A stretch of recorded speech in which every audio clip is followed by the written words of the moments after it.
Get your hard eyes ready. Here are 5 ways to use emoji on your iPhone or iPad. In Messages, you can start typing the name of an emoji and then tap it when it appears in the predictive text bar.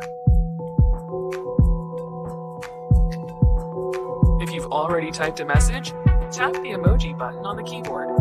Then you can tap the orange words to use emoji instead.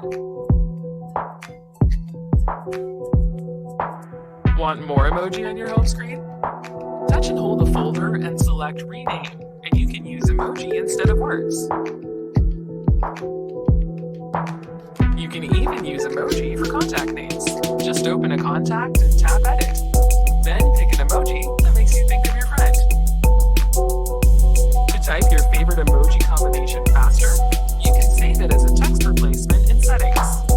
Use the emoji combination as the phrase, and pick a shortcut to type when you want to use it. If you like these tips, tell a friend. We just love emojis.